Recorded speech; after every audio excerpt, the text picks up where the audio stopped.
was 3 years in Jerusalem, in the years 381 to 384.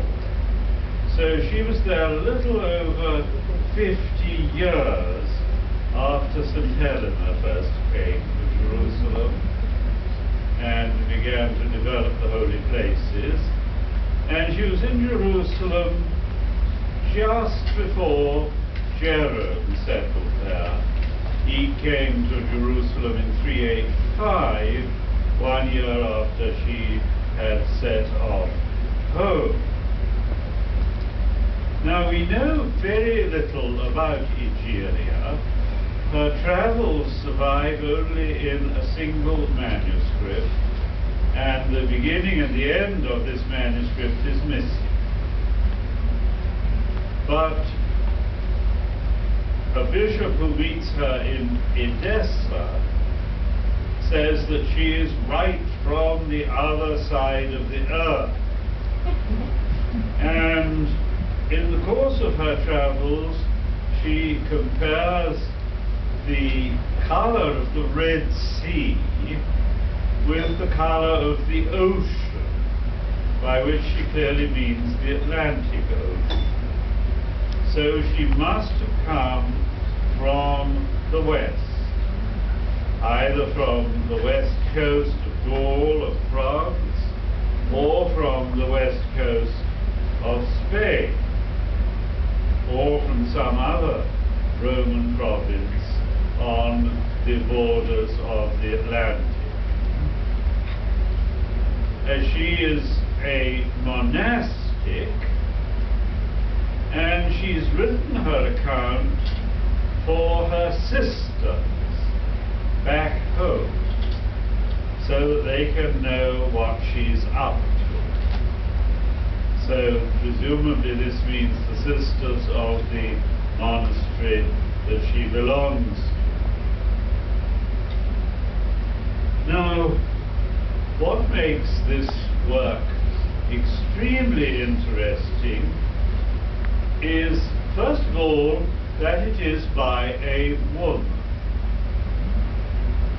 In all the Christian literature of the ancient world, there is scarcely anything written by a woman. We only hear the voices of men, but not of women. But here, indeed, exactly, we have the voice of a woman. Otherwise, we'd have to search quite a long way to find anything else in early Christian literature written by a woman. There is the account of the martyrdom of St. Perpetua, which is recorded, most of it in the first person by Perpetua herself. That dates from about 200, so that is by a woman. In the case of the writings attributed to Dionysius the Areopagite, some people say, well, we don't know who the author is, so it might have been a woman. But that is highly speculative. But here we do definitely have a work expressing the viewpoint of a woman. But that is by no means the only or the most important reason why this work is so very interesting.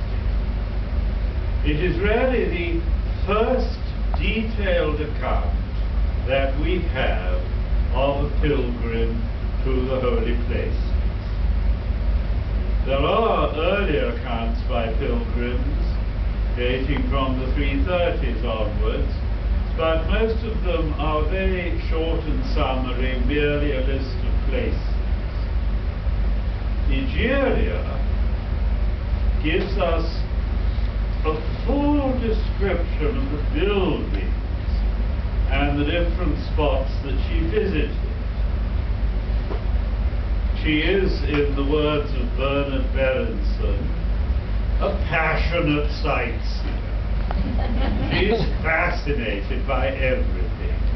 She writes about it with great enthusiasm. All mountains are vast and precipitous. All the plains are huge and unlimited and fertile. Everything she speaks about with great enthusiasm. But in fact, she is one of the main sources describing to us what the Church of the Holy Sepulchre looked like, the original church built by Constantine. The Holy Sepulchre, as we have it now, is a palimpsest. You know what a palimpsest is.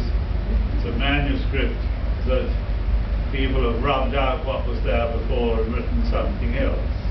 So in the Holy Sepulchre, we have one layer over another, and there have been so many destructions.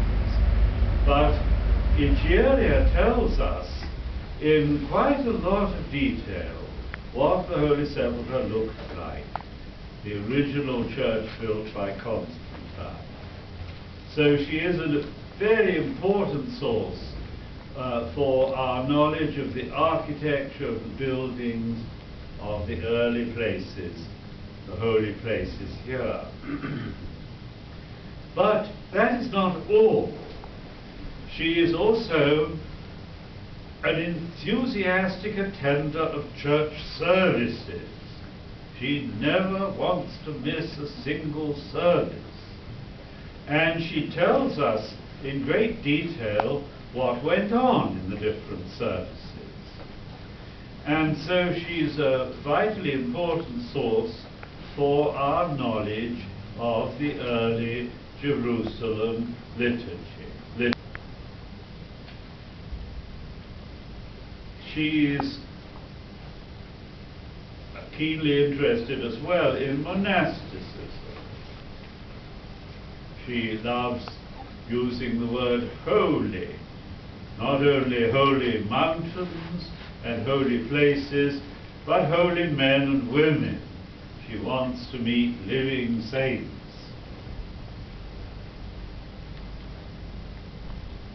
So she isn't just a passionate sightseer. I would say she's in many ways a model pilgrim. You are not a real pilgrim if you just come and look at buildings and move on. The true pilgrim is surely concerned with the life of the local Christians in the places which she or he visits. That's why it's important that we have had some contact, albeit only a small contact, with the local Christians in the Holy Land, especially on Sunday, but also in Bethlehem.